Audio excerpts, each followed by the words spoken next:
This video is the second episode of a new series in which I go through the Black Hebrew Israelites chart of supposed Israelite nations and debunk the false claims and propaganda being spread by them. In the case of the tribe of Gad, they believe him to be all North American indigenous tribes. As I explained in the beginning of my last video on the tribe of Judah, they claim the tribes of Israel were originally black Africans, with the exiled northern tribes somehow reaching the Americas and amalgamating into native demographics. I also explain how simple genetics and haplotype testing easily debunks this claim, and how the minute presence of African American genetics in the Americas is not due to African Israelites making their way there a couple thousand years ago, but rather due to slaves owned by indigenous tribes or runaway slaves being adopted by them. Now, for the people who want to claim monuments such as Olmec heads prove black Israelites were the first culture in Americas, you're just as wrong on this topic as you are on the Queen TA debate. See, they like to ignore the fact that these faces perfectly resemble modern indigenous people in the same area. To add, people often mistake the Olmec's Quetzal feather headdress as braids, similarly to how they mistake Queen TA's blue snakeskin headdress as an afro. All you have to do is look into artifacts and ancient art to see that indigenous populations adorn their headdresses with feathers and leaves. And even if those were braids, this proves absolutely nothing, as braiding hair is not exclusive to Africans and has been done by all cultures of the past. Now, were they darker skinned people? It's very likely. Keep in mind, there has been Australasian DNA found in the Amazon, which shows a far more likely connection to Polynesians rather than Africans. And though they look black, they have been in Australia for about 50,000 years now and carry Y-DNA-C, which is not found in Africa. See, the whole problem with the Black Hebrew Israelite movement is that they seem to think every person of a similar skin tone is the same. They think that if there's a darker-hued Aboriginal man, this means he must have come directly from the black African Israelites. But they tend to look past the clear haplo and genetic differences that indicate a completely separate path of evolution. Even within Africa, there's so much genetic diversity that for someone to categorize Africans into one homogeneous group would be inaccurate. For example, to claim Ethiopians or Somalians are the same as Ghanaian or Nigerian people is absolutely ridiculous. And further, to claim those West Africans are the same as Aboriginal Australians is even more ridiculous. That's like saying a Scotsman is the same as a Turk, or a Norwegian the same as a Spaniard, simply based on skin tone. Just because you share one trait dictating similar skin tone does not make you closely related and does not mean you share a common history with them. And I can't even believe I'm explaining this to a group of adults. So with that said, let's move on to the real topic at hand.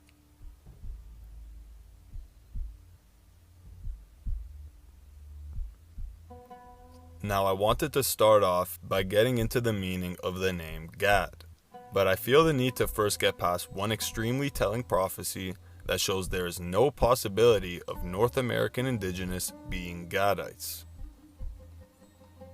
So the first hint we get for the tribe of Gad's identity in modern times is within Genesis 49, when Jacob gives a blessing to each of his sons. While on his deathbed, Jacob said, "Gad, a troop shall overcome him, but he shall overcome at the last." Black Hebrew Israelites claim that the group spoken of in this verse is all indigenous North Americans.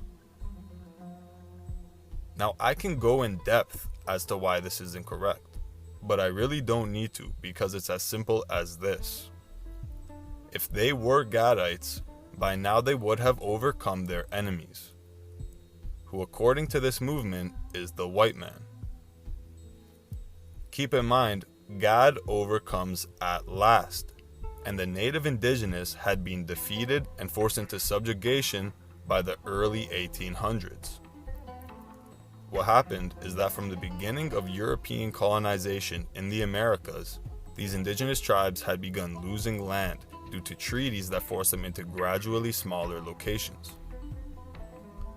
To this day, about 40% of indigenous Canadians still live on these allocated reserves.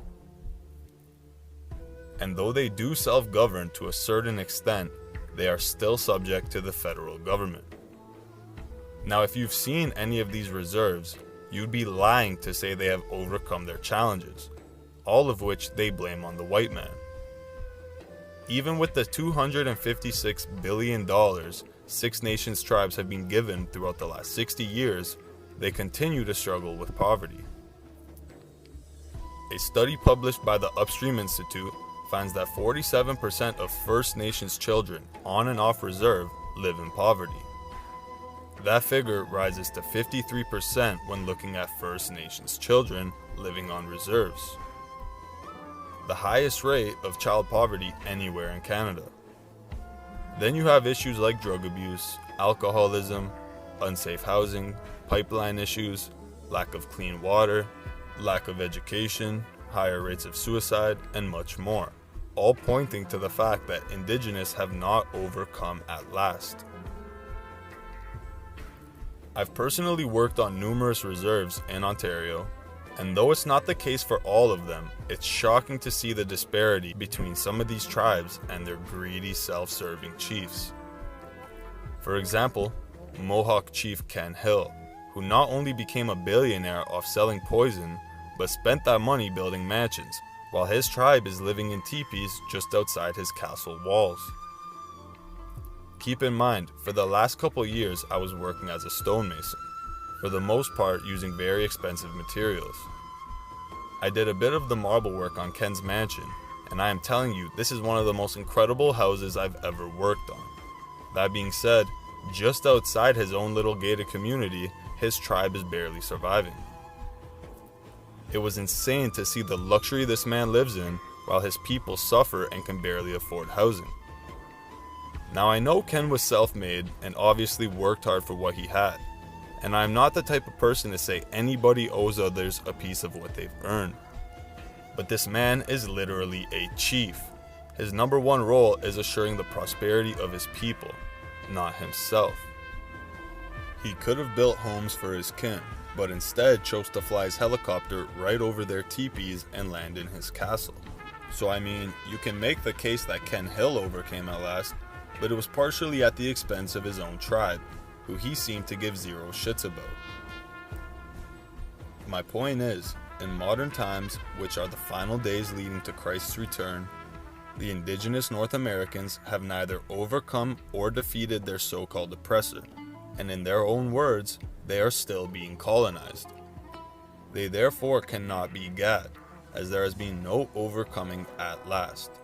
In reality, it is them who have been overcome at last, and though they have progressively gained more rights, freedoms, and opportunities throughout the centuries, many still carry the victimhood mentality. Now, I don't want to hear about how white people are the devil and can't be Israelites because they did all these horrible things to indigenous people.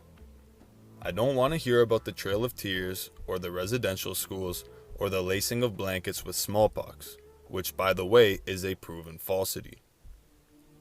And understand, this is not me dismissing or normalizing the horrible things that were done to indigenous people, but it is me dismissing hypocritical and narcissistic viewpoints. I hope you know that all the evil things you attribute to the white man were also actions conducted by indigenous tribes. To play the victim card and act like Native Americans were such peaceful and loving people is the absolute pinnacle of ignorance and denial. Keep in mind that long before the official arrival of Caucasians in the Americas, these tribes had been warring, enslaving, raping, pillaging, performing cannibalism and ritualistic sacrifices, worshipping demonic entities and false idols, and so on and so forth. That isn't to say every single tribe did every one of those things, but many of them did. To bring up just one example, I had a recent debate with a man who messaged me and claimed his Comanche DNA was Gadite. He said the Comanche lived in balance with the earth and were spiritual holy men. He claimed the evil, bloodthirsty white man came over, raped indigenous women, hid the Comanche's true history, and then gave them European names.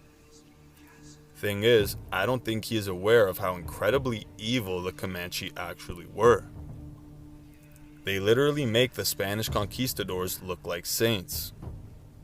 See, you can bring up that Europeans raped indigenous women, but I can bring up that the Comanche would literally skin people's heads and then rape them while their children watched. Then they would shove a pike through them, set them up as warnings for other tribes and colonists, and then take the children as slaves or just leave them behind to die. You can bring up that Europeans forced indigenous into slavery and bought black slaves from Africa, but I can bring up that the Comanche had white, black, and indigenous slaves. You can bring up that Europeans eat meat with blood in it, but I can bring up the fact that Comanche would literally drain blood from animals and keep it in skin bags to drink from throughout their migrations. Literally just read the book Empire of the Summer Moon by S.C. Gwynn to see what I'm talking about. Now I will be honest in saying the Comanche are not the closest North American match to Gad, as I actually believe a more fitting match would be the Haudenosaunee, a confederation of 6 Iroquois tribes.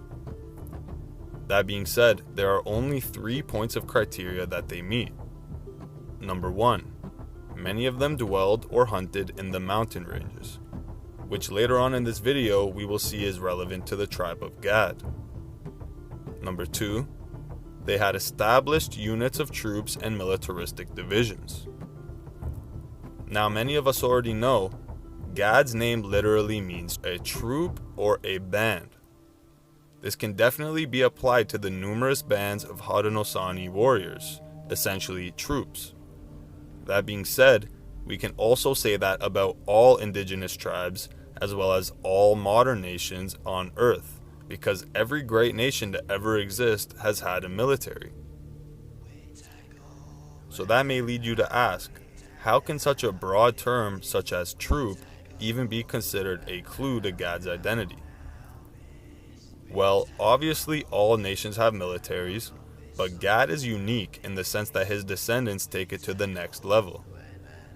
For Gad, a military or bands of troops isn't enough. His whole nation has to be a military, and everybody a troop, ready to defend themselves at any given moment. As we go throughout this video, you will see that indigenous North Americans being Gad is far from the truth, as in modern times they no longer fulfill this criteria. To add, neither the Comanche, Haudenosaunee, or any other North American tribe have ties to the symbolism, prophecy, or migrations of Gad. And the only tie that can be made is that they were once fierce troops, which 1 is not a trait exclusive to them, and 2 is no longer the case. So let's get into the symbolism that can be extrapolated from Gad's Genesis 49 prophecy, and then go into who it is describing. As we know, each tribe of Israel has a certain heraldic emblem or standard that they were blessed with, for the sole purpose of their identification in the end times. These heraldic standards match the prophecies of each tribe. In the case of Gad, he has historically been associated with the symbol of a troop, as his name literally means troop. Other symbols have included a band of troops or military tents. Some people suggest the chevron also represents Gad, but in another video I will show how it's more accurately a symbol of Manasseh. One example of its use by the sons of Joseph is the Lamba symbol bared by ancient Dorian Spartans. These Dorians actually invaded Greece around 1000 BC and were not native to the land. As their name suggests, they migrated to the Aegean from their homeland of Dor in Israel. This land was allotted to the tribe of Manasseh, who eventually became very prominent in Greece and Macedonia, eventually making their way to France, the United Kingdom, and eventually USA. If you're interested in this, go to my last video on the tribe of Judah, where I expand on it and show how they were actually redheads. But back to the symbolism of Gad. Where can we find the emblems of a troop, a platoon, military tents, or barracks? This is primarily in Eastern Europe, being most prominent in countries such as Russia, Lithuania, Belarus, and Poland. That being said, there's one nation in particular that stands out from the rest and fulfills the prophecy of Gad better than any other nation on earth. This is Switzerland. Now you may be asking, they're further out west than any of the other nations I mentioned, and don't seem to carry military symbolism, so how exactly are they Gad? Well, on the surface, it may seem that the flag and coat of arms of Switzerland has no militaristic implication, but this is far from the truth. See, despite the seemingly basic design of Switzerland's flag, it is actually very unique. Besides the Vatican, this is the only nation on earth to bear a square-shaped flag. What very few people know is that this flag has been used as the field sign of the old Swiss Confederacy since its formation in the late 13th century. In battle, you can see it attached to both the clothing of combatants and to the cantonal war flags. Now, because of the Swiss Pledge of Neutrality, there was no military conflict in which the Swiss Confederate troops participated after 1540. Consequently, the Confederate field sign fell out of use. At the same time, the former field sign develops into a representation of the Confederacy during this time. After the French invasion of Swiss territory in 1798 and the subsequent collapse of the Confederation, the authorities of the newly proclaimed Helvetic Republic confiscated all earlier flags, replacing them with a green, red, and yellow tricolor. General Nikolaus Franz von Bachmann used the white cross on a red field during his campaigns of 1800 and 1815. And in 1815, the Swiss Tagsatzung reintroduced the white cross on the red field for the seal of their confederacy. Later on in 1833, the canton of Aargau also introduced the flag for its troops, and in 1839, General Guillaume Henry Dufour proposed the use of the flag for all federal forces.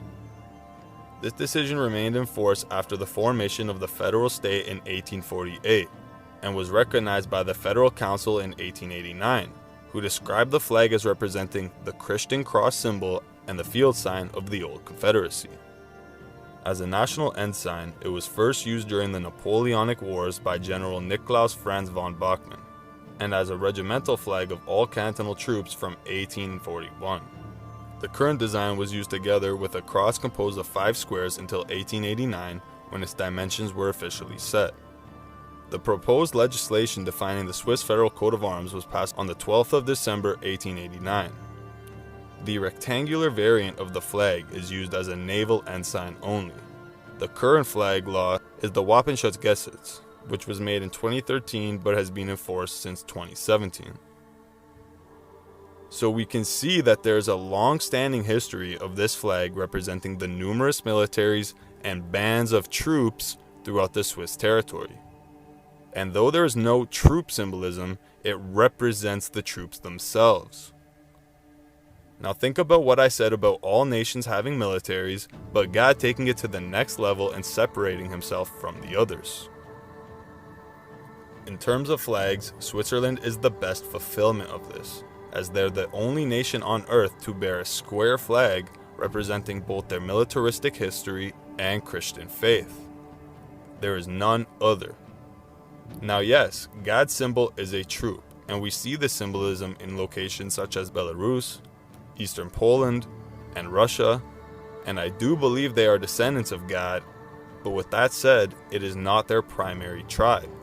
So this video will be more focused on the Swiss, who are predominantly Gadite. Throughout history, Swiss soldiers were celebrated for their bravery and skill on the battlefield. Their reputation began in the days of the ancient Roman Empire, where they gained great respect from the invading Roman army. The Roman scholar Tacitus stated that the Helvetians are a people of warriors, famous for the valor of their soldiers. By the time of the Middle Ages, the area of what is now Switzerland was part of the Holy Roman Empire. It was also during this time period that Swiss soldiers began to be seen as a highly effective and ruthless fighting force in Europe. In 1291, 3 Swiss cantons, which were small sovereign states, formed an autonomous confederacy within the empire. This new Swiss confederation was still technically part of the Holy Roman Empire, but they had established local rule for political and military affairs. For a short while, the Habsburg rulers of the empire recognized the autonomy of the new Swiss confederation. By 1315, tensions between the confederacy and the new Habsburg rulers of the empire led to Leopold I, Duke of Austria, to invade and try to crush the rebellious Swiss cantons. Leopold I arrived near the shores of Lake Egeria in Switzerland in November 1315 with his army of 8,000 heavily armed knights and infantry. He was then ambushed by 1,500 unarmored Swiss Confederates coming down a steep hill. The Swiss rolled large boulders and attacked in tight formations using 7-foot-long halberds and longer pikes. Leopold's forces were completely taken off guard and had no defense against this type of attack. The Swiss routed Leopold's army, killing over 1,500 of them, while executing or drowning any fleeing troops, showing no mercy to the invaders. The victory assured the autonomy of the Swiss Confederacy. The Swiss learned that they could defeat larger, more equipped armies using longer weapons like halberds, with their soldiers placed in highly mobile, tightly packed infantry formations. They replaced many of their halberds with 18 to 20 foot long pikes, and were no longer disadvantaged against knights on horseback or heavily armored men-at-arms. These pike square formations became the model for the modern infantry regiment. Each Swiss canton had their own militias where every man was trained since a young age to fight besides their friends and neighbors. Despite mostly being poor peasant farmers, they were organized into well-disciplined, hard-fighting squares. The Swiss had a war-fighting ethos that few others could match, and actually enjoyed and took pride in combat. They excelled in ambush tactics, using the rugged terrain of their homelands to their advantage. Unable to afford heavy armor like of their enemies, they made up for it in incredible mobility. According to medieval sources, the Swiss could move at a dead run while maintaining perfect shoulder-to-shoulder pike square formation, attack in any direction, defend against attack from any side, sprint up hills, through forests, in order to charge into their enemies. At the Battle of La Penne in 1339, 6,000 Swiss infantry defeated a Habsburg alliance of 17,000 men, which included 1,000 heavy cavalry. The Swiss infantry square was proven to be highly effective against mounted cavalry. The Habsburgs tried again in 1386 to invade the Swiss Confederation, when Duke Leopold met the Swiss at the Battle of Sempach. The battle was a complete defeat for the Habsburgs, and Leopold and many of his Austrian nobles were killed. In the 15th century, when full-time professional soldiers were starting to become a necessity for empires throughout Europe, the renown of the Swiss made them the most sought-after mercenary troops of the time period. Swiss mercenaries were so respected that some leaders wouldn't take the field of battle unless they had some of them in their ranks. Empires throughout the continent would get into bidding wars for the opportunity to hire them. What made the Swiss especially feared was their concept of no quarter for invading enemy troops. They made sure to kill any enemy soldiers who dared to trespass on their lands. Prisoners were soon executed after capture. Over time, more Swiss cantons joined the Confederacy, so by the year 1353, there were a total of 8 formed together. The most well-known Swiss wars against invading armies took place in the late 1400s. In 1474, the Duchy of Burgundy invaded the territories of the Swiss Confederacy.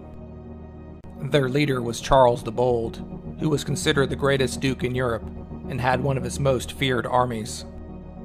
The duchy was beaten in battle in both 1474 and 1475, and Charles's 20,000 troops were defeated by the Swiss at the Battle of Gronson in March 1476, losing most of their treasure and artillery after they fled the battlefield. Charles tried again at the Battle of Merton in June 1476, but he was soundly defeated, losing over 8,000 men, while the Swiss lost just over 400. The retreating duchy troops were cut down as they were pushed towards Lake Merton, with the Swiss drowning them and executing them on the spot. A demoralized Charles the Bold and his army were completely defeated at the Battle of Nancy in January 1477. Swiss mercenaries assisting the Duchy of Lorraine found Charles on the battlefield and killed him with a halberd blow to his head. The Duchy of Burgundy ended with the death of Charles the Bold. In the Swabian War of 1499, between the Swiss Confederacy and the Swabian League of the Holy Roman Empire, over a dozen battles took place between January and July of that year. The Swiss won every battle except for a few minor skirmishes. At the Battle of Frostons on April 20th, 1499, the Swiss defeated the forces of King Maximilian, killing between 2,000 and 3,000, while only losing less than a dozen men. The Swiss again used the terrain to their tactical advantage, attacking from the forest and higher ground. The Swiss would cross mountain ranges in order to attack enemy positions from behind. At the final battle of the Swabian War on July 22nd at Dornach, 6,000 Swiss routed 16,000 soldiers of the Holy Roman Empire. Some Swiss units managed to sneak up on the enemy artillery positions and attack with such speed not a single shot would get off in the entire battle. The tactics and fighting ability of the Swiss pikemen were only finally slowed down with the invention and increasing use of gunpowder. Following their defeat at the Battle of Marignano in 1515, the Swiss style of mass combat fighting went into steady decline, to be replaced by guns, artillery, and earthworks. Switzerland would never lead another offensive operation outside of its borders after the year 1525, and it wasn't invaded again until 1798, when the French Republic attacked and conquered the country. Switzerland regained independence in 1815 and hasn't been in a state of war internationally since then. In January 1506, the first 150 Swiss mercenaries hired by Pope Julius II as bodyguards arrived in Rome. Julius believed that they were the finest soldiers in Europe at the time and gave them the title as defenders of the Church's freedom. They became known as the Swiss Guard, and they are still performing their duties to the present day.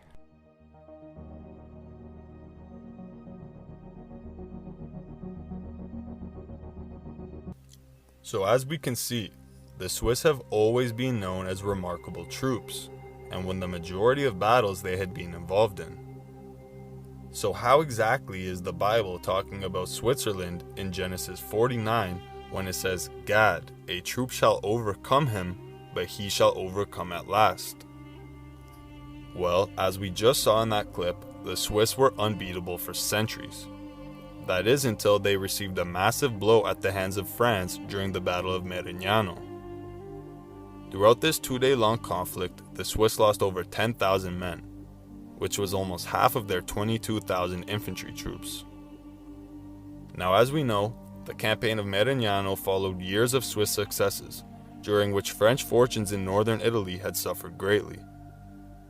After their victory at the Battle of Novara in 1513, the Swiss had taken control of Milan, which for France was the gateway to Italy. They then returned its ducal throne to Massimiliano Sforza, son of the last duke of the House of Sforza, to rule independent Milan as their puppet. The prologue to this battle was an alpine passage in which France hauled pieces of artillery over new-made roads called the Col d'Argentière, a previously unknown route. At Villafranca, the French, led by Jacques de la Palisse, surprised and captured the papal commander Prospero Colonna in a daring cavalry raid deep behind Allied lines. Colonna and his staff aside, the French seized a great deal of booty on the raid, including 600 horses. The capture of Colonna, along with the startling appearance of the French on the plains of Piedmont, stunned all the Allies. The Pope and the Swiss both sought terms with Francis, while the Spanish allies en route from Naples halted to await developments. The main Swiss army retreated to Milan, while a large faction, tired of the war and eager to return home with the loot of years' worth of successful campaigning, urged terms with the French.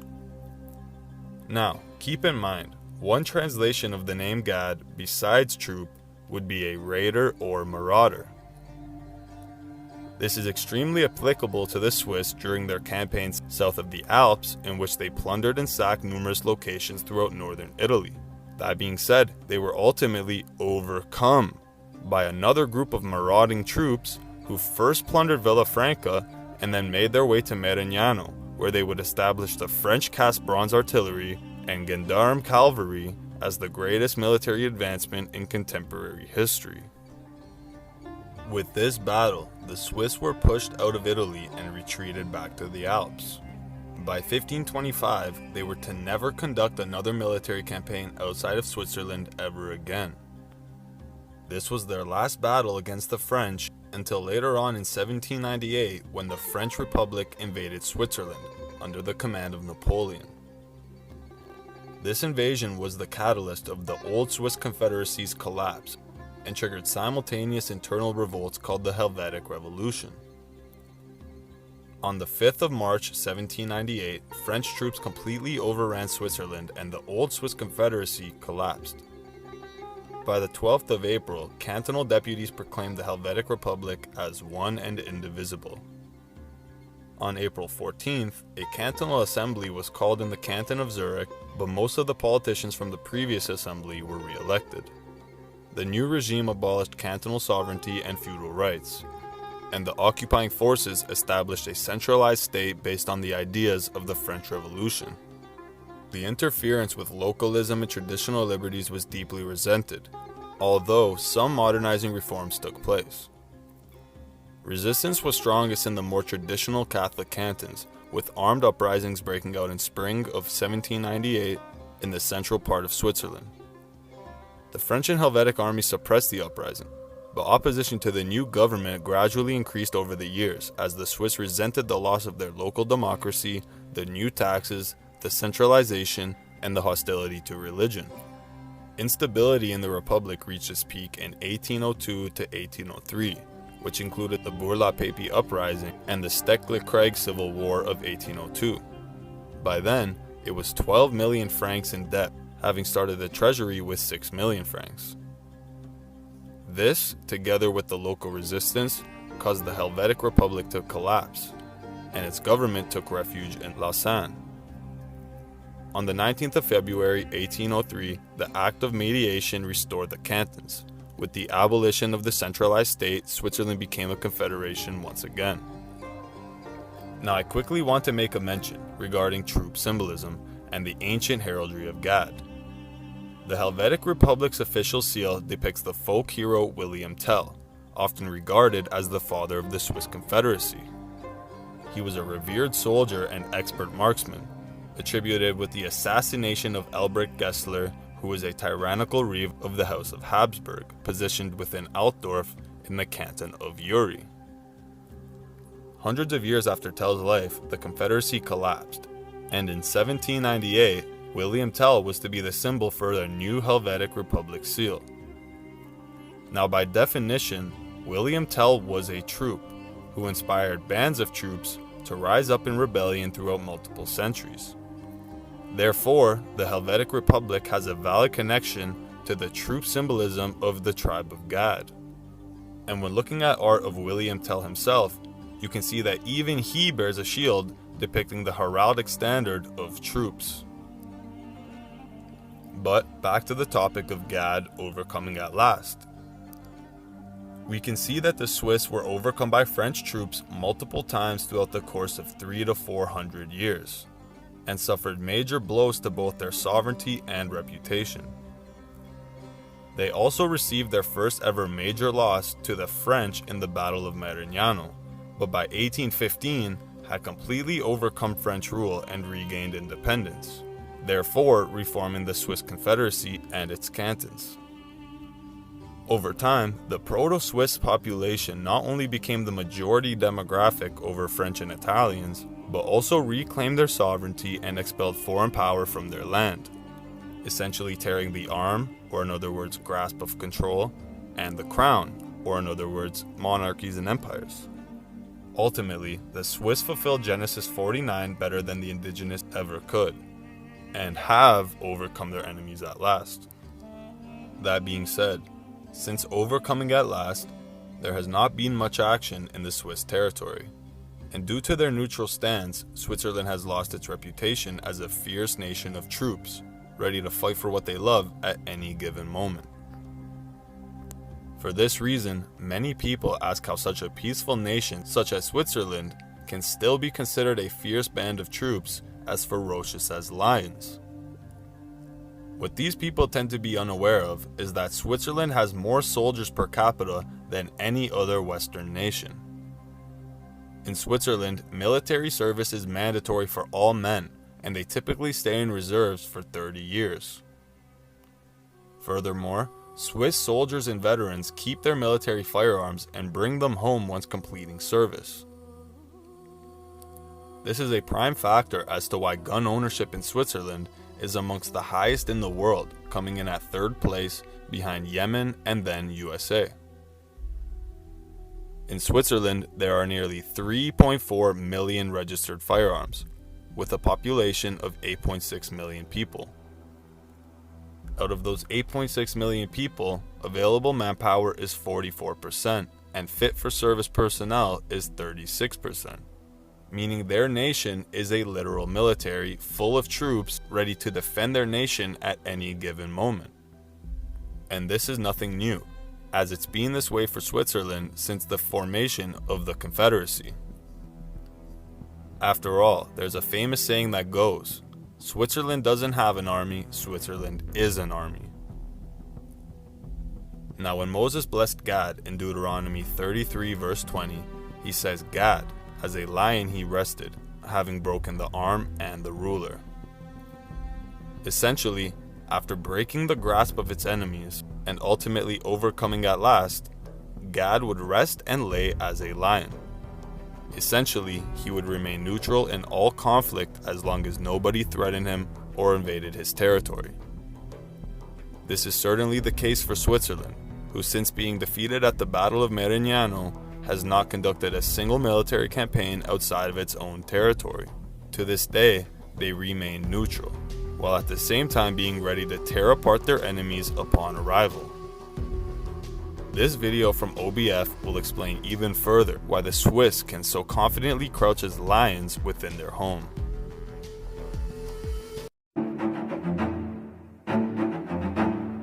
Switzerland is the most unconquerable country on Earth.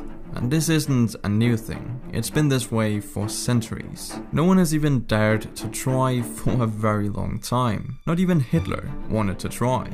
And knowing what I know now, I completely understand this reluctance to invade Switzerland. It's not that they'll get angry per se, it's more so the fact that if anyone chooses to go to war with Switzerland, they'll have to deal with bombs. And no, I don't mean the Swiss-German language, that is the equivalent of an atomic bomb for your ears. Viele liebe Grüße aus Zürich, in der Schweiz. I mean real bombs, but they won't be pointed at the enemy though. Instead, the Swiss will target themselves with these bombs. Now obviously they won't bomb their own cities where people live. Instead, they'll bomb their marvelous infrastructure. Roads, bridges, tunnels, you name it. Switzerland has TNT, explosives and bombs in any and all of the infrastructure that leads into the country. Which might sound insane, and it is. But Switzerland is serious about staying out of conflicts. And since there are only a few ways you can get into Switzerland by land as a result of the mountains surrounding the majority of the country, the Swiss saw this as a golden opportunity to create what they saw as a necessary defense mechanism in order to keep Hitler out. And keep him out they did. But part of the reason why Switzerland never got conquered by big European superpowers back when they were expanding right at their doorstep is that those same European superpowers decided it would probably be a good idea to have a buffer zone between them. Switzerland became that buffer zone, and since then they've been a neutral power in the center of Europe. By neutral, I of course mean insanely neutral. They aren't part of NATO or the EU. and they only became part of the UN 19 years ago. They don't send their troops to fight in any wars, even though they're actually really good at fighting, as we can see from their history. Back in the day, other European nations would actually hire Swiss men to fight for them in wars, but they put an end to that when they lost a big war to France a few hundred years ago. These days, Switzerland doesn't fight, yet still they can raise an army of 800,000 almost instantly. And even though they are unlikely to ever fight in any wars, the Swiss army is, to say it mildly, pretty remarkable. You know, there is a saying, Switzerland does not have an army, Switzerland is an army, which refers to the fact that it has compulsory military service for all Swiss men. But that's not even the crazy part. Everyone that's been in that mandatory military service up until 2007 has kept all their equipment. Everyone, and I mean everyone, kept their uniform, assault rifles and ammunition. So that if a war were to start, they would be able to instantly jump into their military uniform at home, put their assault rifle on the back and go straight to the action. In a way, it's insanely genius, but mostly it's just insane. And the insanity doesn't stop there. Have you ever wondered what the Swiss might be hiding in the mountains? It could be gold or money, which they are probably hiding some of in there. But somewhere in Switzerland, inside of a mountain, there is a secret airbase in which multiple FA-18 Hornets sit ready to take action. Just imagine a Swiss Air Force pilot firing up the engines of an FA-18 Hornet behind camouflaged doors inside a mountain, getting ready to take off and make a surprise attack on an unsuspecting enemy that could be on his way to bombing Switzerland right now. But little does he know, behind him a fighter jet just got released from the inside of a mountain to take him down. I don't know, it just seems like something out of a James Bond movie to me. And since it's highly classified information where exactly this base is located, chances are enemies wouldn't notice before it's too late. We actually only know of this airbase's existence because Swiss soldiers have occasionally referred to it on social media, but they've always been requested to delete their mention of the airbase promptly after. And as a senior Swiss officer has said, the name and location of the base are highly classified information. But knowing the Swiss, I'm not so concerned about where it is, more so how many there are, as there's probably more than one. What there's definitely more than one of are bunkers. You see, back when Hitler was taking over most of Europe, the Swiss realized they had to have a place they could retreat to in case Hitler did choose to invade. And since most of the population lives in flat and easily maneuverable terrain, which is a bad thing in war times by the way, they went to the mountains to build bunkers and tunnels. And while these tunnels obviously never got used for what they were intended for, they are now used for anything from aging rooms for cheese to hotels and high-tech server vaults where you can store information that requires that extra level of security, I guess. But bunkers aren't just limited to the Swiss Alps. You see, for a long time in Switzerland, it was required by law that when you build a house, it had to have a bunker that could fit all the people living in that house. Nowadays, the law has been changed a bit, and it states that every inhabitant must have a protected place that can be reached quickly from that person's place of residence. So basically, you either need to install a nuke-proof bunker in your basement, or you have to pay for access to a community bunker and have a designated place in one of those. What's rather curious though is that since these bunkers haven't been used and probably never will get used, the Swiss typically just use them as storage rooms, you know, to make sure your wine is safe in the off chance that a nuclear bomb decides to hit your country, or if enemy tanks come knocking at the door. Tanks, as if those could even get anywhere close to Swiss soil. Don't you think the Swiss have already thought of that? Well, of course they have. You remember the explosives from earlier, right? You know, the ones they put in place to destroy all routes going into Switzerland if necessary? Yeah, those ones. If enemy tanks get past that, then first of all, well done. And second of all, you now have to deal with these. They are called tank traps. You heard me right, tank traps. These are long lines of giant concrete blocks specifically designed to block out tanks. And if you go to the French-speaking region, Suisse-Romand, along the Swiss side of the lake between Geneva and Lausanne, you'll find these lines of tank traps that stretch all the way from the lakeside into the mountains. And do you see these houses? They're actually bunkers, disguised as houses. And here, the Swiss hid cannons they could use when the tanks tried to go over the tank traps. But the cannons wouldn't be pointed at the tank directly though. Instead, they would be aimed at the belly of the tank where there was little armor. It's genius, but also quite terrifying. Although I do find this one instance where Switzerland threatened Germany a tad more terrifying. You see, this river is called the Rhine. The head of this river is right here within Switzerland's borders, and it runs through a large part of western Germany and eventually ends up here in the Netherlands. What's terrifying is that Switzerland threatened to poison the Rhine and in turn all of Germany's water if they invaded. A little aggressive Switzerland, I gotta say, but fair play. Now obviously this never happened, at least on purpose. You see, Switzerland did actually poison the Rhine in the 1980s, but that was considered an accident. But ultimately it shows the Swiss commitment to keep enemies from even thinking about invading their country. What is weird though is that Hitler actually did have a very detailed plan to invade Switzerland, and while he saw it as a challenge, it could certainly be done. So why didn't he? Well, it's quite a complex topic, and the Swiss as well as historians don't completely agree on why Hitler didn't attack them. Some strongly believe that it was the strong Swiss military and the retreat strategy in the Alps that saved them. Others say it was the cooperation with Nazi Germany, as it's likely the Nazis preferred to bank with them, so they just let them stay neutral because of it. Historians say that both were needed, and that another important reason was that Germany had a hard time in Russia. Germany could have easily invaded Switzerland, but it would have cost them too many resources, which Germany just couldn't afford to lose at this time, because their Russian expedition had bad luck.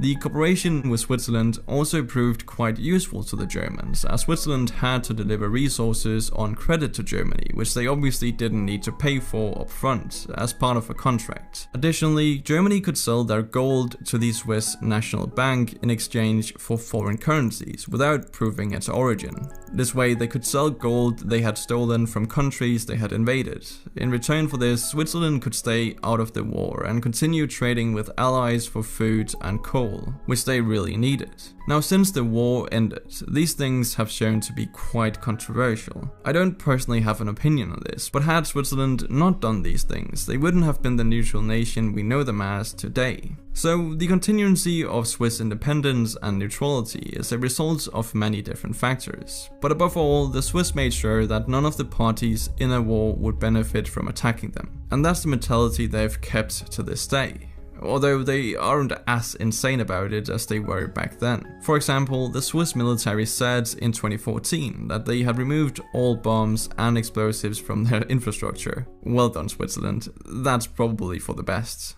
But in terms of bunkers and tank traps, they are all still here, because might as well be, right? You never know when those could become useful.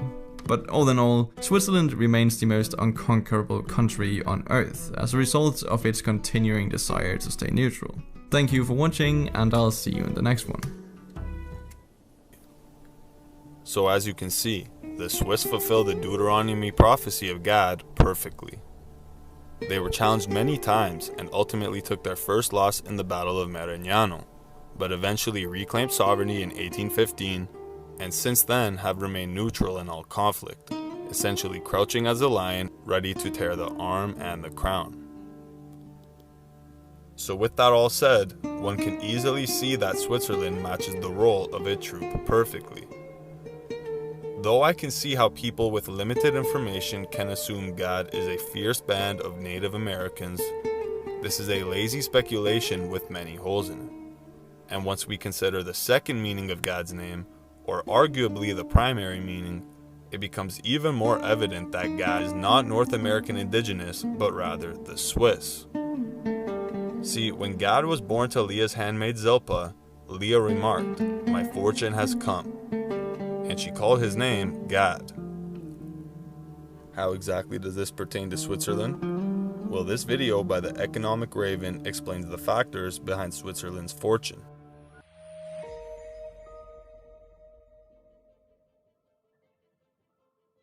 Switzerland, the country known for its obsession with precision and quality and a fabled knack for making chocolate and luxurious watches. While Swiss people don't flaunt their personal wealth, the country is often in the economic news as one of the richest in the world, and with one of the highest GDP per capita of over $80,000 US, there is more to Switzerland than luxury watch brands like Rolex and Richard Mille, and premium chocolate brands like Lindt and Toblerone. The country's geographical location is probably the worst in terms of factors contributing to economic success. It is often referred to as a landlocked country, which means it has no direct access to trade routes or sea. The country also has little in terms of natural resources like oil, gas, coal, and so on. The country also has a terrain unfit for building an inexpensive infrastructure, and the country also does not have any cheap labor to capitalize on. But how did Switzerland become so rich despite all of these disadvantages?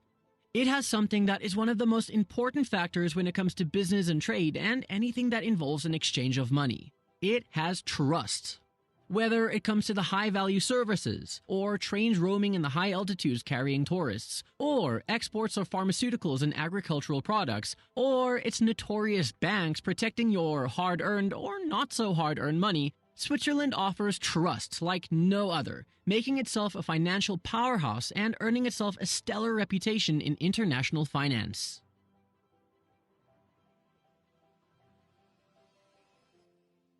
The claims that Switzerland was wealthy by the beginning of the 20th century lacks credibility. The Swiss economy started to take off sometime around World War II. While other countries in Europe had suffered total collapse due to the war, Switzerland's economy began to boom. The country's decision to remain neutral in war played a major role in economic success. World War II was a time of chaos, and Switzerland used this chaos for its benefit. While some people would bring morality to the topic by saying that everyone should follow Switzerland's stance when it comes to wars, but one should realize that every country can be sucked into war. And Switzerland was in the war too, but in a different way. The script was simple. We are not going to the war and kill people, but if you want to do that, we will provide you with the weapons. And while you are busy killing each other and you want your wealth to be stored at a safe place, we offer the best services. In short, Switzerland's role to not directly indulge in the war was more of an economic decision than a moral one. Nazis did not steal only from Jews, but from everyone, and they stored it in the Swiss banks. Many rich Jews and other wealthy people stored their money in Swiss banks too. The Germans also sold the looted gold to the Swiss to get the Swiss franc to fight against the enemy territories. The Swiss banks knew about how the gold was obtained, but they didn't do anything about it. You can say Switzerland isn't pure, but tell us a country that is. Years later, those bank accounts were forgotten and no one came to claim them. It also became really hard for anyone else to withdraw that wealth once the original owner had passed away. How much did it contribute to Switzerland's economic success stays a controversial topic, and no conclusion can be reached with consensus.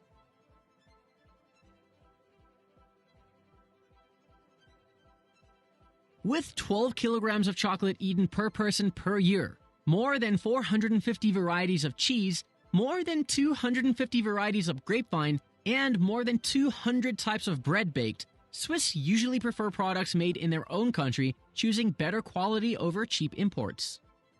Switzerland is a post-industrial, highly service-driven, free-market capitalist economy.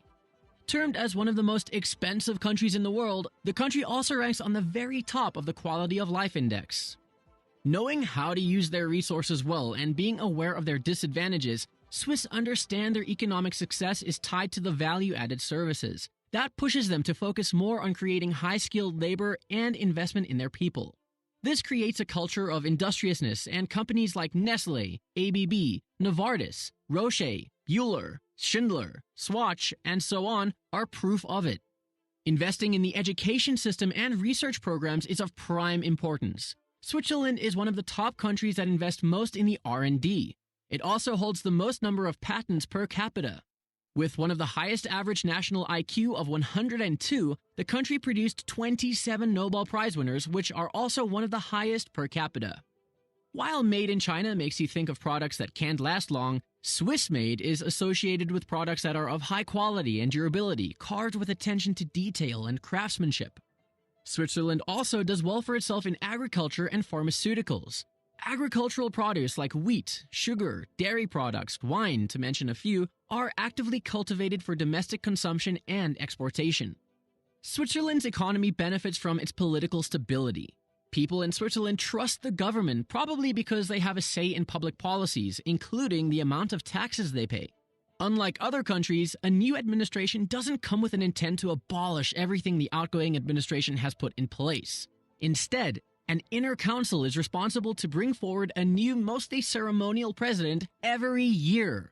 This makes it easier to follow the long-term plans and seeing them get carried through.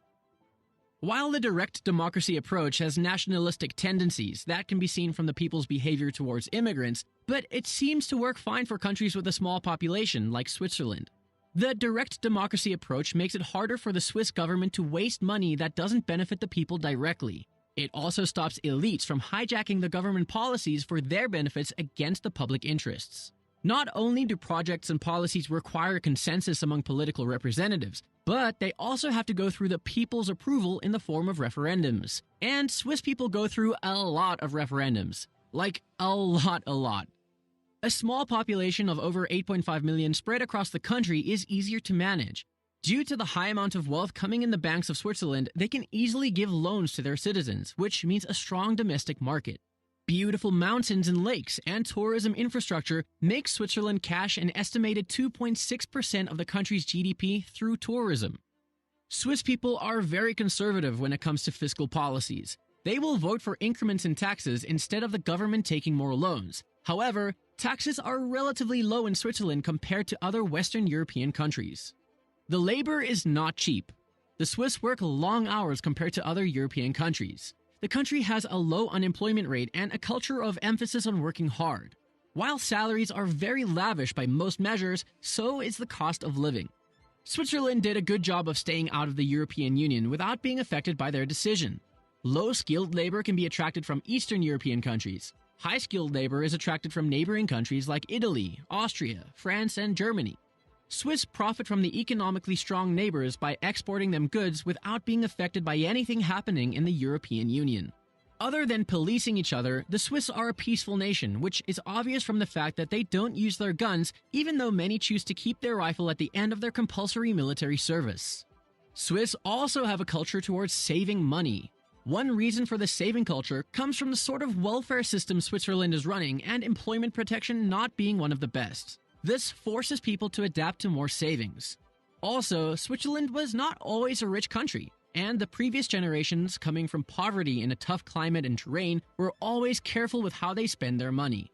Low consumer spending is still a culture in the country. In short, Swiss people have a culture of work hard, spend little, and save a lot.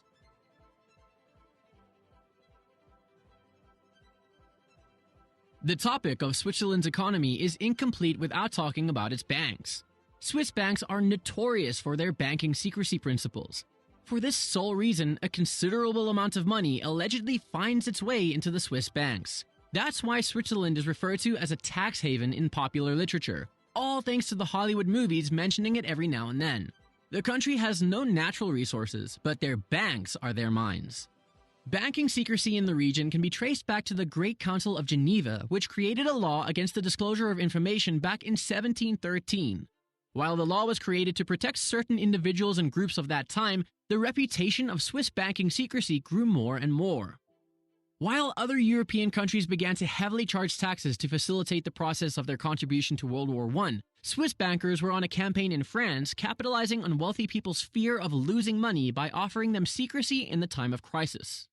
Disclosing the client information was already a civil offense in the region for centuries. The Swiss Federal Assembly went on even further, making it a federal criminal offense in 1934 with landmark legislation, also known as Federal Act on Banks.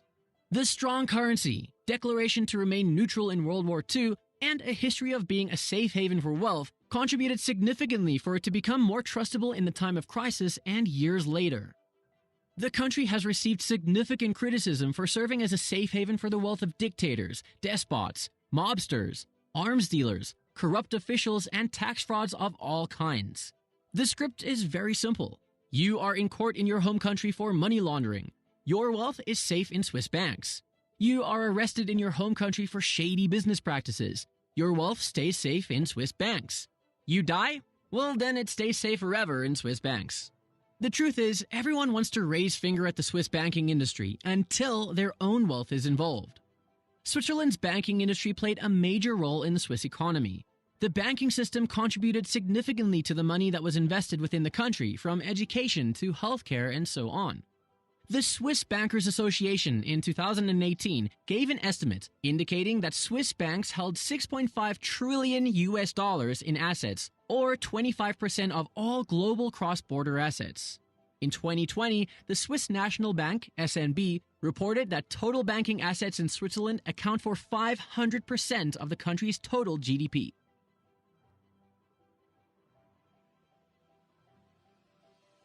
There have been claims that the entire banking industry has been changed for Switzerland, and for shady money practices, you have to look for another place like Cayman Islands. They also claim that the wealthy continue to work with Swiss banks like UBS AG and Credit Suisse Group AG due to their experience and expertise in the banking industry and the quality of advice and service they provide. There has been an international push to roll back the banking secrecy in recent times. Switzerland did go to sign some agreements, and it seemed like the banking secrecy no longer exists, popularized in headlines by some excitable news reports. The truth is, the banking secrecy remains intact. Swiss banks make sure that there is a difference between tax avoidance and tax evasion, and both are not mixed. Under Swiss law, an external authority that seeks to gain access to the confidential banking information of a client in a Swiss bank must be ready to satisfy certain strenuous conditions. Most of these external authorities don't like the high standard they have to scale before accessing banking information about their citizen in Swiss banks. In 2018, Transparency International ranked Switzerland as the third least corrupt country in the world. But its banking sector is a completely different story, as it was rated the most corrupt in the world due to strong secrecy laws and a large offshore banking industry allowing money laundering and hiding shady money. The Swiss economic model cannot be duplicated in other countries, as it would not work the way it works in Switzerland. It is not easy for other countries to stay neutral in wars. It's not easy for other countries to provide the sort of trust that Switzerland provides. It's not easy to give big loans to its citizens. But if you have to learn anything out of it, there could be two lessons. 1. Trust is the key element to any sort of business, financial deal, or anything that involves an exchange of money. The second lesson can be learned directly from the people of Switzerland. Work hard, spend little, and save a lot. We hope that you have enjoyed the video. We would reply to every question in the comments section below. We would love to hear your opinion.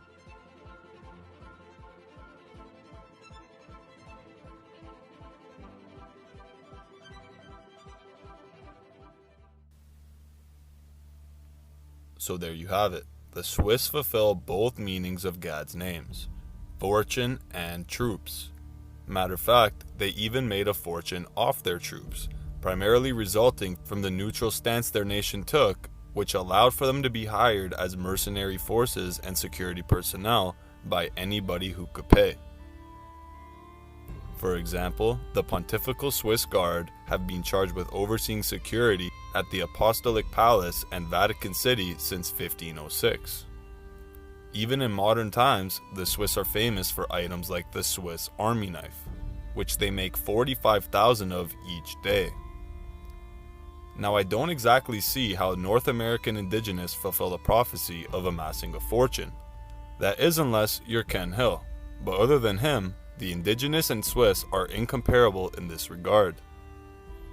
Despite the fact of the Swiss living in such a tiny, landlocked, mountainous terrain, they have found numerous ways to amass a fortune through their extremely high-quality products and militaristic attitude. The same can simply not be said for the North American indigenous tribes, as they for a large part are still living in poverty, and are no longer troops or warriors. Now, I mentioned earlier that there is a connection between Gad and the mountains. In Numbers 32 verse 1, it is revealed that the Reubenites and Gadites, who had very large herds and flocks, saw that the lands of Jazer and Gilead were suitable for livestock. Gilead is the ancient historic biblical name of the northern mountainous part of the Transjordan, and the Transjordan is the southern Levant east of the Jordan River. Essentially, while all other tribes were allocated land west of the Jordan, Gadites chose the mountainous region of Gilead themselves, and this parallels their modern home of the Swiss Alps. Interestingly, the tribe of Reuben chose land bordering Gad for the same reason, that this land was suitable for livestock. We see this relationship between Gad and Reuben paralleled today, as the land of France, who are Reubenites, borders the land of Switzerland, who are Gadites. To add, in the same way that the Jordan River divided Gad and Reuben from their brother tribes, the Danube, Rhine, and Loire rivers divide Switzerland and France from other European nations. Essentially, you have Germanic Europe north of the Danube, Balkans east of the Rhine, Mediterranean south of the Danube, and Iberia west of the Loire. So you not only have the correlation of mountainous terrain, but you also have the tribe of Reuben bordering Gad, and the separation of these two tribes from the rest by rivers. Again, the North American indigenous do not fulfill these points of criteria, as all of Gad's territory in Israel was mountainous. So for North America to be entirely Gadite, it would have to be covered by mountains. This, however, is not the case, as less than a quarter of North America contains mountain ranges. To add, the Black Hebrew Israelites' allotment of Gad does not correlate with his relation to Reuben. Let's say the Haudenosaunee are Gadites, and the Black Hebrew Israelites are correct in saying Seminoles are Reuben. That would mean the two tribes would have to share a land border, with rivers separating them from the other tribes. Well, though Reuben does match the Seminoles in the sense that they both dwell in the southeastern corner of their nation, the Seminoles don't fulfill anything else from Reuben's prophecies or symbolism. Furthermore, there is over 1,600 kilometers between the Haudenosaunee and Seminoles, as well as the Ohio River laying in between them. This shows that there is far less of a geographical match when it comes to indigenous North Americans being Gad and Seminoles being Reuben, as opposed to Swiss being Gad and the French being Reuben. Furthermore, if you consider that Gad will dwell in a mountainous terrain, it becomes even more evident that the Comanche also cannot be Gadite. This is because they were a nomadic tribe that roamed the southern plains, which consisted of 405,000 square miles of flat desolation. Also keep Deuteronomy 33 verse 20 in mind, because Gad is supposed to be enlarged, indicating he will gradually grow until the second coming of Christ. In the case of the Comanche, out of the 3 million acres promised to them, the Kiowa and Apache in 1867, only 235,000 acres have remained in native hands. Of this, 4,400 acres are owned by the Comanche themselves. So we can see the Comanche do not fulfill the prophecy of being enlarged, as is the case with pretty much all indigenous nations except for the Navajo, who do live in a somewhat mountainous terrain and have now become the largest landmass tribe in North America with 16 million acres. But does this mean they're Gadites? No, because you again come to a problem with the fact that Gad and Reuben are separated from the other tribes by rivers, and if the Seminoles are Reubenites, then they do not match the geography, as the Mississippi River separates them from one another. Furthermore, they do not carry the ancient heraldic standard that was blessed to Gad, and in the end times are no longer considered troops. Essentially, neither the Comanche, Navajo, Haudenosaunee, Cheyenne, or any other major North American tribes match the geography of Gad. They also haven't been enlarged. But who has been? Well, let's go back to Switzerland and the topic of their cantons.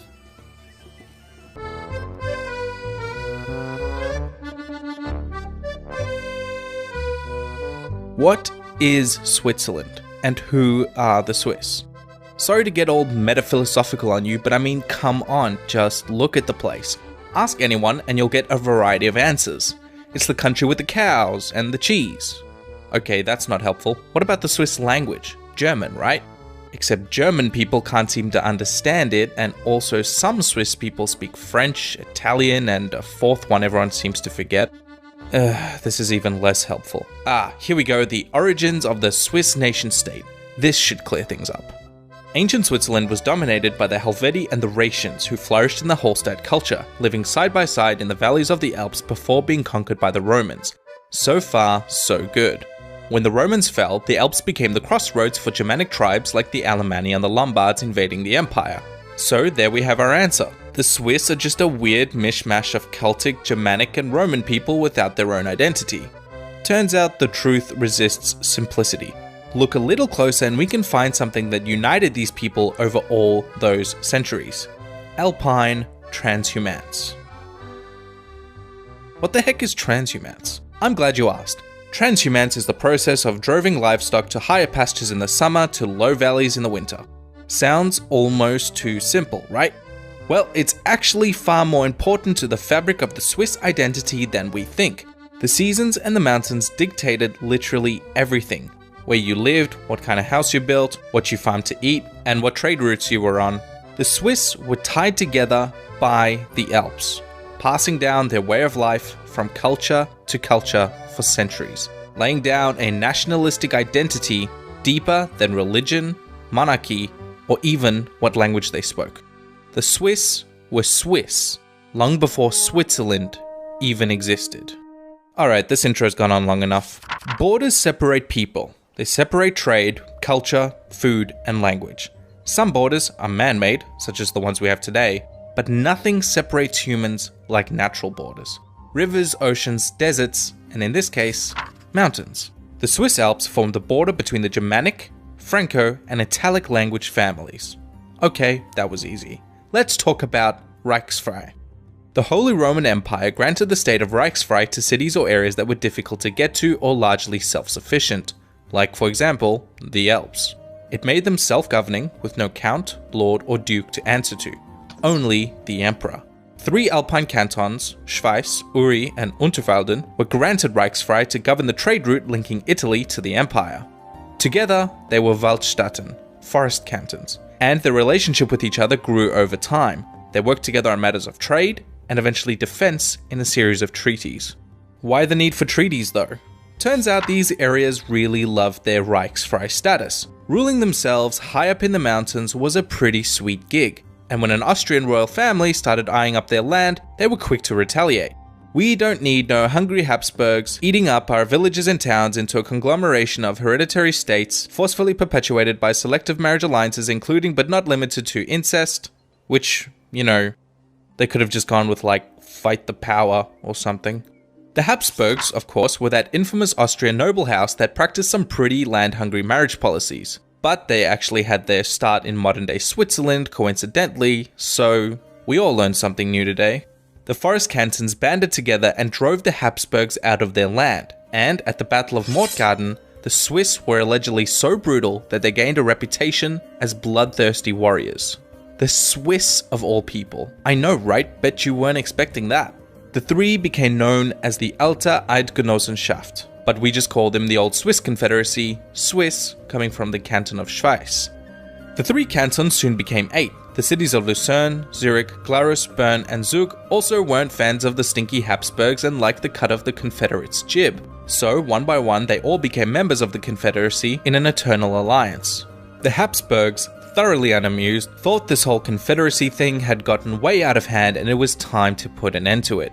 Twice they attempted to retake the Confederacy's land, and twice they were repelled. Mortgarten was no fluke victory. The Swiss were just really good at fighting. Suddenly, everyone wanted a piece of the Swiss action. Freiburg, Neuchâtel, and Solothurn joined as associates of Bern. Appenzellen broke away from the Abbey of St. Gall. Aargau was conquered after its duke was exiled for supporting the anti-pope, and yes, anti-pope is a real thing. The German-speaking half of the Prince-Bishopric of Sion broke away from the Dukes of Savoy, and Schaffhausen and St. Gallen became associates. The last player we'll be looking at is the Grissens.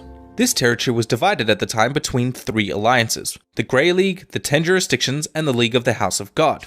The area was notable for its Romansh-speaking population, the often forgotten 4th stepchild of Switzerland. remnants of the old Romanized Raetian people from the days of the Roman Empire. Okay, so the map is beginning to look a lot more like the Switzerland we all know and love. Not without some hiccups though, like the old Zurich War and the Rouen affair, which would nearly collapse the whole thing, but soon enough, these brothers' bonds would be sealed in warfare. Firstly, the Confederates conquered the Thurgau, which really upset the Habsburgs.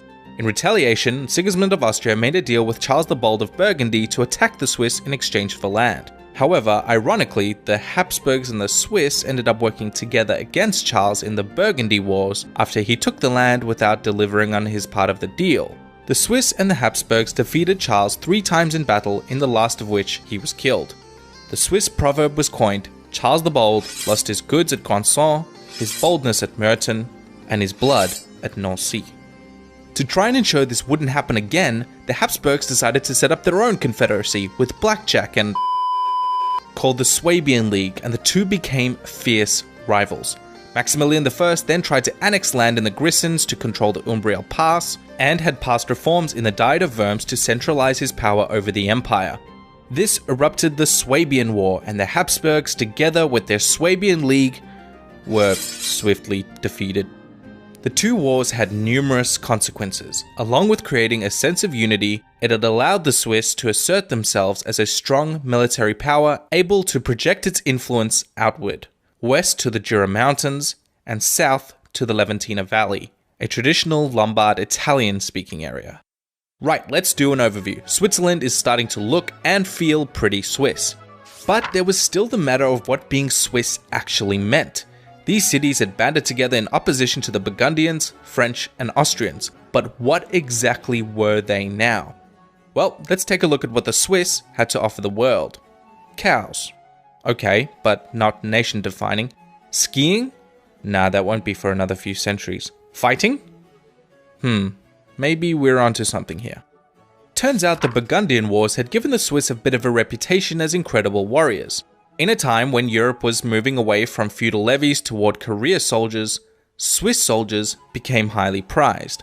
Makes sense, right? The Swiss were basically stuck in the mountains all day, defending their valleys and trade routes, quietly getting really good at fighting. Having a Swiss contingent in your army could mean the difference between victory and defeat. And just like that, the Swiss mercenary industry was born. Everyone wanted them in their armies. The mercenaries were so effective that the elite members were sought after as bodyguards, a sort of late medieval personal detail for royal courts all over Europe. The top echelon of these guards were the 100 Swiss, the bodyguards of the kings of France, and the Pontifical Swiss Guard of the popes in Rome. Having a Swiss Guard force was kind of a badge of honor, since they were seen as fiercely loyal, capable, and would fight to the death with honor. Soon enough, the Reformation had taken a hold of Switzerland, with some of the cantons switching over to the Protestant faith. I wonder where this will go. Now, the Protestant Reformation, you may recall, had a massive impact on the European continent. It kick-started the German Peasants' War against serfdom, the French expulsion of the Huguenots, the Catholic Counter-Reformation, and eventually the 30 Years' War, one of the bloodiest conflicts in European history. Now, because all sides of the war had used Swiss mercenaries, Switzerland basically stayed out of the war. But soon, the continent got tired of butchering each other and sat down to negotiate peace in Westphalia. After signing the agreement, the European powers capped off the meeting by recognizing Switzerland as independent, then tossed them the keys and told them to lock up. Thanks. I guess. So Switzerland is now fully independent, and Europe is at peace. Other than dealing with some local things, they kind of just sat around for a while, with not much to do. Okay, just kidding, let's talk about Swiss neutrality. Although their mercenaries fought in nearly every war, and the Swiss Guard were the bodyguards of dozens of monarchical courts, the Swiss themselves stayed out of wars in the early modern period. Why?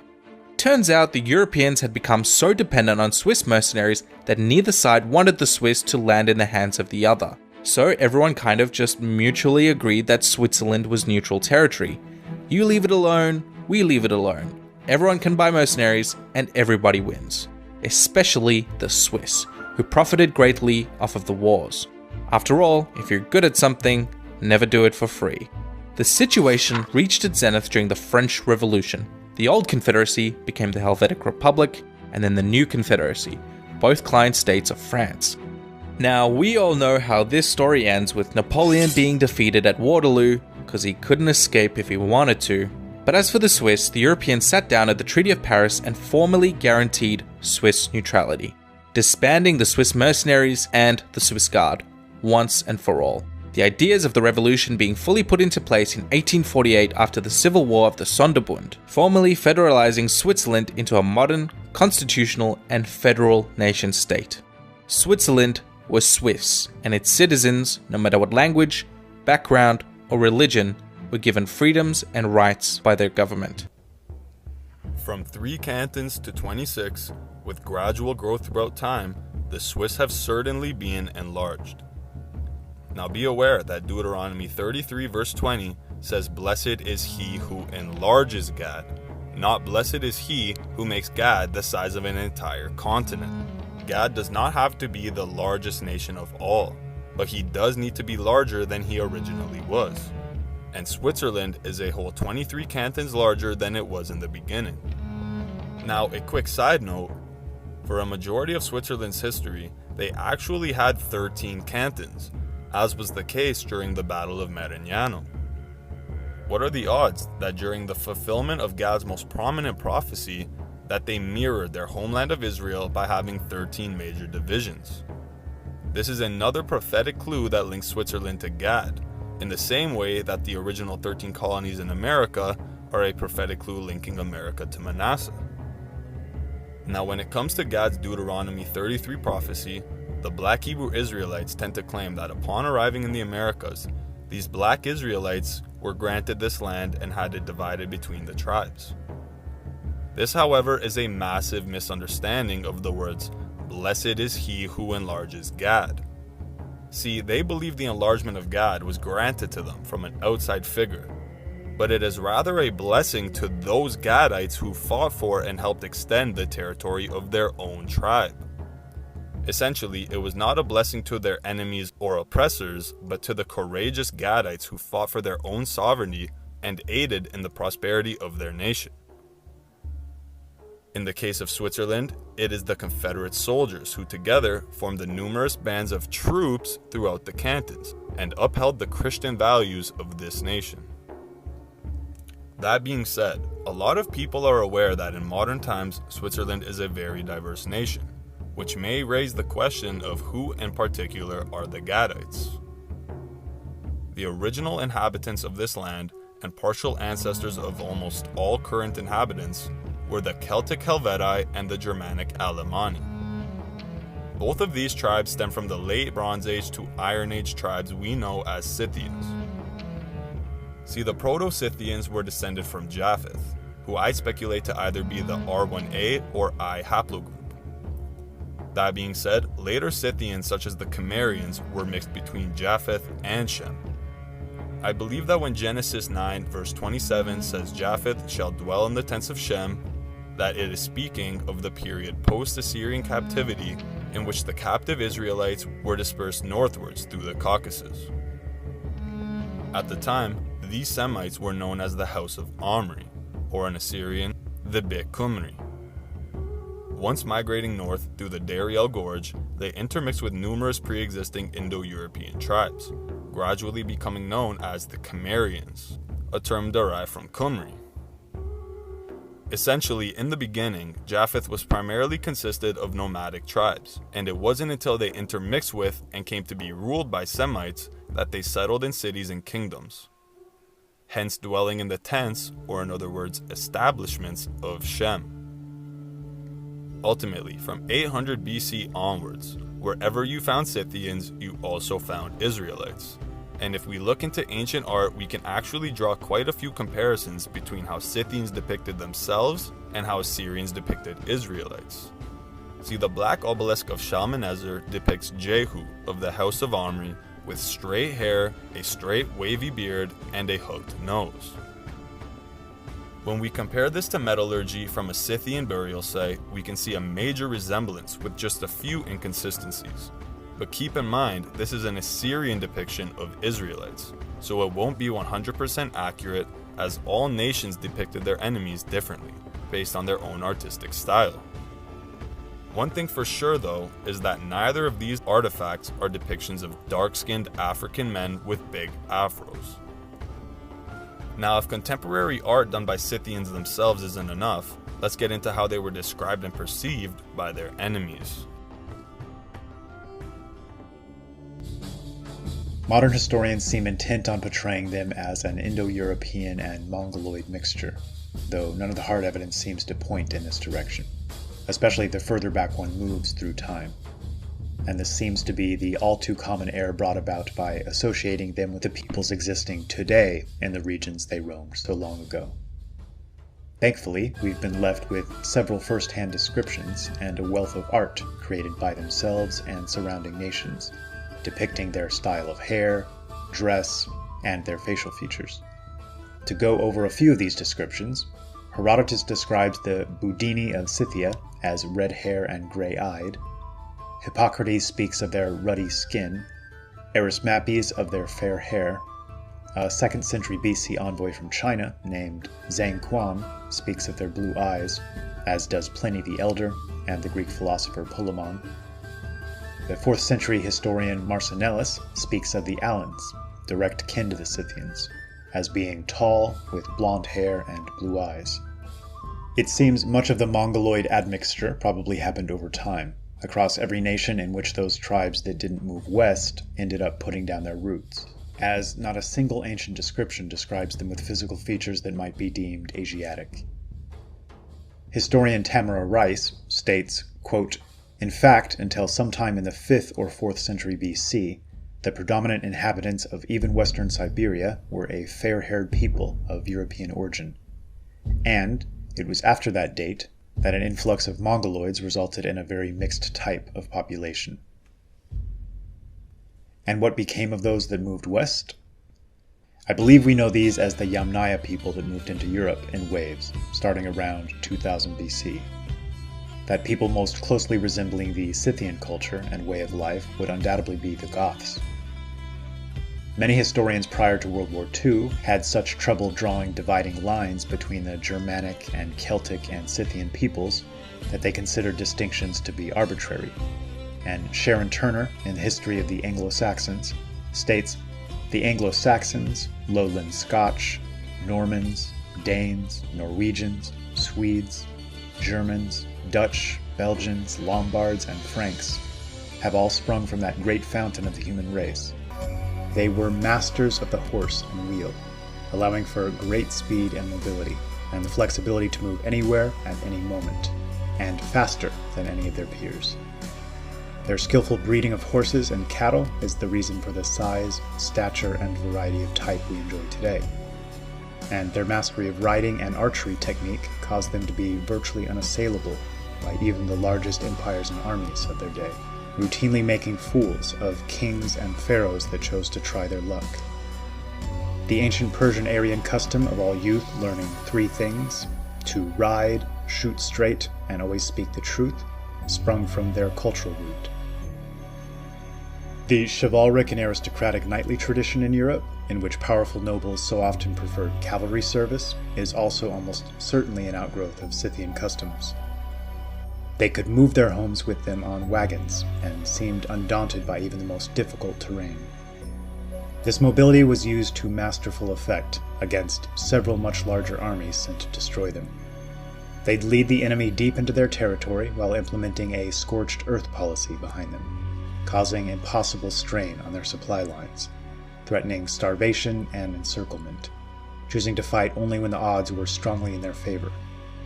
Pioneers of the recurved bow and its mounted usage that'd later be copied by both Mongol and Hun, Darius himself employed Scythians, no doubt extremely well paid, in the most important and central place in his force, as he waged war with Alexander the Great, who was so impressed with their performance he immediately sought an alliance with the Scythians after the dust settled.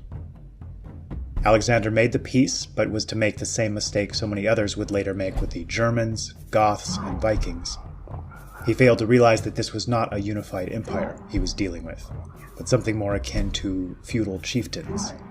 Making an alliance with one doesn't guarantee he doesn't have a brother or a cousin with just as large a force, And soon, Alexander found himself staring down a large force of Scythians across the river Tanai, reportedly stating with defiance that he'd never dare lay a finger on men such as them. Yet if he did, he'd soon discover the difference between men like themselves and Asiatic savages. As I mentioned in the previous video, I think it's most helpful to picture the Indo-European route as spreading out in successive waves, with these waves often conquering or establishing new nations, only to have newer and older waves crash into one another. At the center of this ocean were those who Herodotus calls the true Scyths, or the royal Scyths, their aristocracy residing at the heart of their territory to which all other Scythians seem to willingly serve, and which Herodotus refers to as the largest and bravest of the Scythian tribes, which look upon all other tribes in the light of servants. These royal Scyths prohibited the enslavement of foreign peoples, and it's said they were served only by true-born Scyths of pure blood. There were also extremely rowdy elements, which one might think of as the bodyguard on the front lines.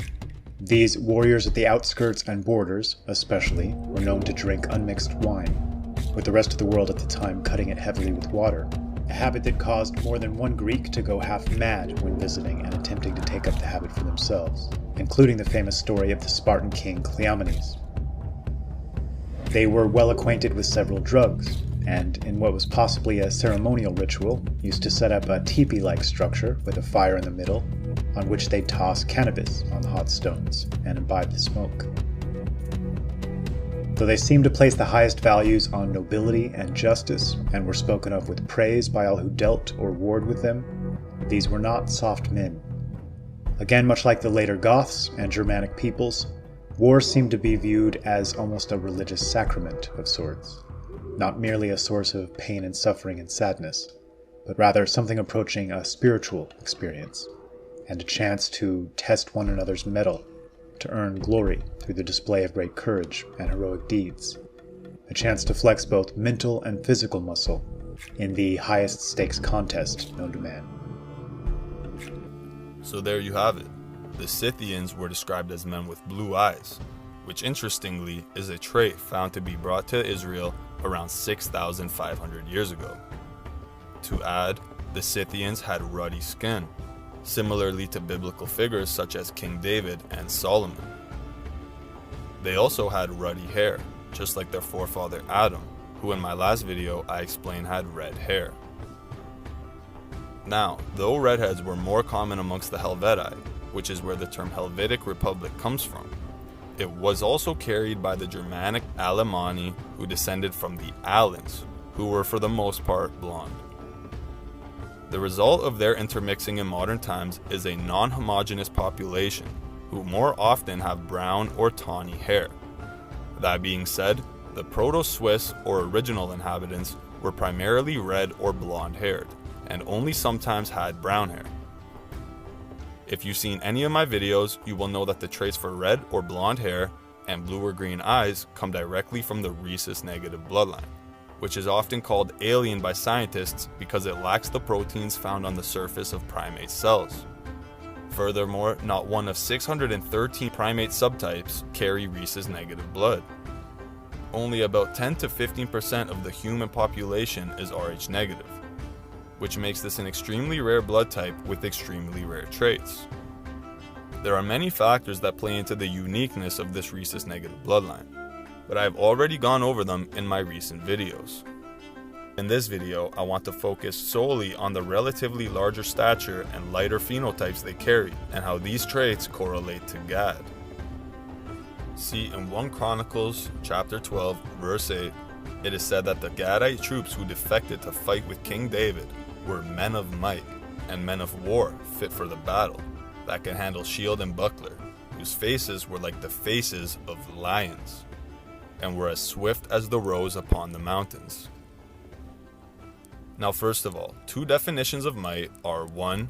Possessing great and impressive power or strength, especially on account of size, or 2. Great or imposing in size or extent. Furthermore, the term used for might in Chronicles 12 verse 8 is Strong's 5794, which can mean strong, mighty, or fierce. So there is obviously a distinction between strength, power, ferocity, and might, which alone refers to a large and intimidating stature. Therefore, when the Bible claims the men of Gad are men of might, it is claiming they are large and imposing men. And when you consider that the Swiss were originally of Celtic and Germanic stock, it becomes even more clear that they fulfill this criteria. The next part of this specific verse says, men of war, fit for the battle, that could handle shield and buckler. This is from the King James Version, and I personally believe it to be a mistranslation. The reason being that a shield and buckler are the same thing, just a buckler is a tiny shield, which by the way looks absolutely useless. Anyway, to imply that they are fit enough to handle a shield or buckler is odd, because the average shield weighs about 6 to 10 pounds at most, where a buckler only weighs about 2 pounds. It is for this reason that I believe the Septuagint may be the most accurate translation we have of this verse, in saying, strong, mighty men of war, bearing shields and spears. This translation not only differentiates between strength and might, but also separates the fact they're strong and mighty from the fact they're bearing shields and spears. Whereas the King James Version clumps the two parts together and makes it seem as if they're able to handle a shield because they're strong and mighty. Now yes, indigenous tribes did use spears, but they were better known for their skill with a bow and arrow, and as you saw earlier, it was the Swiss who became revered and sought after for their prowess with the spear and their ability to attack the enemy so swiftly. Now the next line is probably the biggest giveaway regarding Gad carrying rhesus negative blood. This line is, their faces were as the face of a lion. Now many people claim this is simply talking about them having a fierce look and roaring or screaming like lions on the battlefield. However, the lion was chosen in particular because this verse is actually referring to their blondish red or tawny colored hair and beards, which when grown out resembles a lion's mane. I believe it is also referring to their blue or goldish hazel eyes, which are both eye colors of a lion, also being traits stemming from rhesus negative blood, which is the purest representation of the Adamic lineage. Now I know these traits are no longer prominent amongst the Swiss population, but when looking at statistics, it becomes evident that the Swiss still carry relatively high traces of these phenotypes. For example, this map for red hair prevalence shows a pocket in the north of Switzerland where red hair is carried by more than 10% of their population, with the rest of Switzerland coming in around 5 to 10%. Keep in mind that only 2% of the world's population has red hair, so for a country as diverse as Switzerland to be over 10% is massive.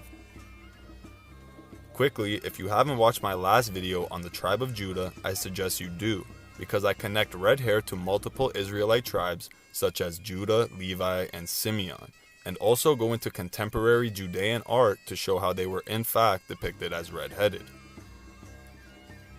But anyway, on to the next map depicting distribution of blonde hair, where we have a very similar case as we do with redheads. There is again a pocket in the north of Switzerland coming in at a relatively high prevalence of 20 to 30%. This trend is also evident in the maps for blue and green eyes, and when put together, they all corroborate a heavy Celtic and Germanic presence in the Swiss Alps. And it's not just statistics or maps that show this connection, but also historic Swiss art such as the 1901 mosaic of William Tell.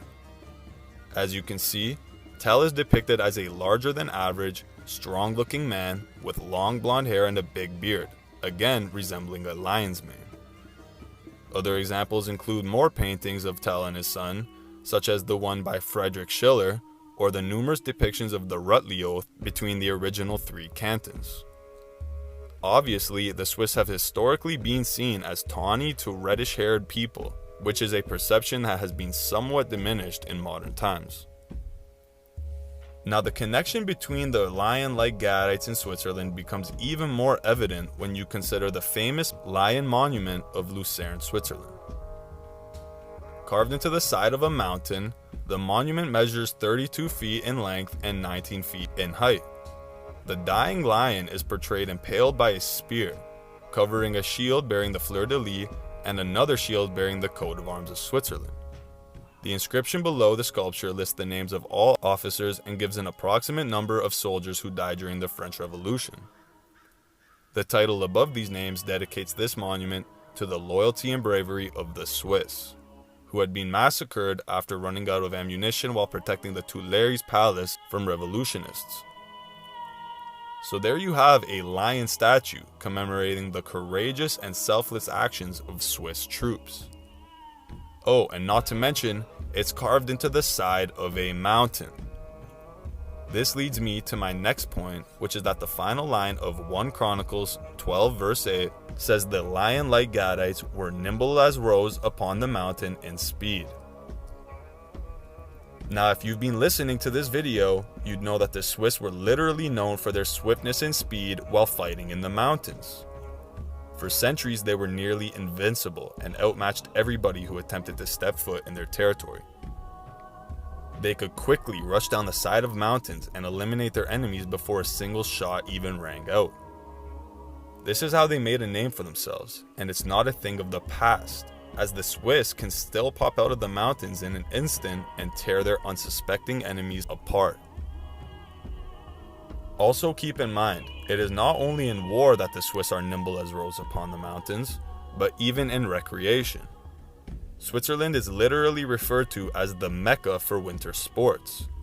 And since the 1950s, skiing has been their national sport. When it comes to Olympic skiing, Switzerland is second only to Austria.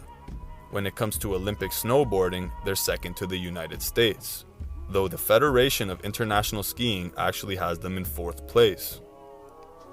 So ultimately, when we piece all of 1 Chronicles chapter 12 verse 8, the picture painted is a group of large, strong men with tawny, long hair and big beards carrying shields and spears while moving swiftly through the mountains.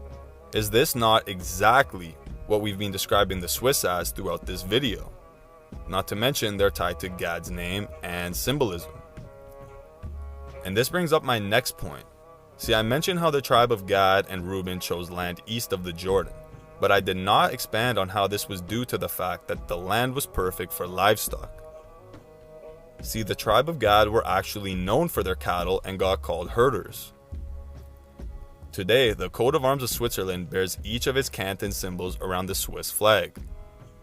The canton of Uri, which is where William Tell is from, was amongst the first to enter the Swiss Federation, and since their founding, their flag and coat of arms has depicted a cow due to its significance to Swiss culture. This flag was proudly waved in battle and stands till this day as a testament to not only their culture, but their ancient heritage. See, as I go over in my last video, milk was a staple of the Israelite diet. They were even promised a land of milk and honey.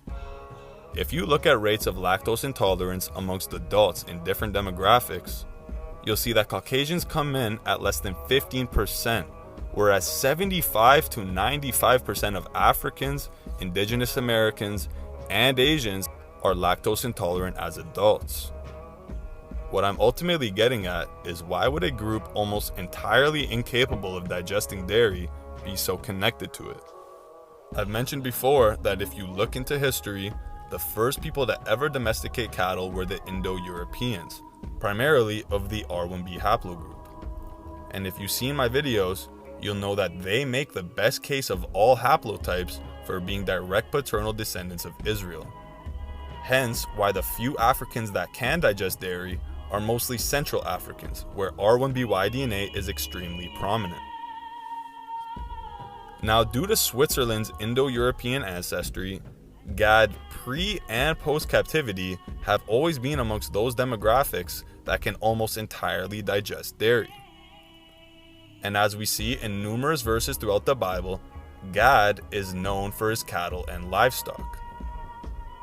Not only is the cow a historic symbol attributed to Switzerland around the world, but in modern times they even have their own brands of cheese. To add, Switzerland and Belgium lead the world in fine chocolates. And as we will see in an upcoming video, Belgium is actually the brother of Switzerland, the tribe of Asher. So I hope by now it's very clear who the tribe of Gad is, and it's certainly not indigenous Americans. This isn't to say that native tribes are worthless and have no purpose or meaning, as that is absolutely not what I believe. I haven't mentioned yet, but I have always known my paternal grandmother descends from the Micmac. What I didn't know is that I descend from both Chief Donnacona and Chief Henry Membertou. And I am proud to carry this lineage and share that history with them. I have absolutely no hate for indigenous tribes, and this video is not meant to degrade them or tell you that their descendants are bad people. Every one of us descends from evil, and not one group on earth is exempt from the possibility of committing atrocious acts. Even the tribes of Israel committed sins, and for doing so were punished. A common misconception that people often have when looking into this topic from the outside is that Israelites think chosen ones means they're perfect and can do no wrong. That is far from the case though. To be chosen means you're chosen to fulfill prophecy, which is scripture, which is Yahweh's script. And in this script, the tribe of Gad will have a set of criteria he has to meet. And of all the nations on earth, the Swiss meet these points of criteria better than anybody else. They match both the meanings of Gad's name and carry the symbolism of troops. They fulfill the prophecy of being overcome, but overcoming at last. They fulfill the prophecy of being enlarged and then crouching as a lion. Their forefathers were mighty, fierce, and strong troops, who carried spears and had faces like lions. They are swift upon the mountains, and about those mountains, the Gadites actually chose to live in them for the fact that they were perfect for livestock, exactly what the mountainous nation of Switzerland is known for. Not to mention their shared border with Reuben, and the river separating them from the rest of the brothers. Can modern indigenous North Americans truly say they fulfill any of this?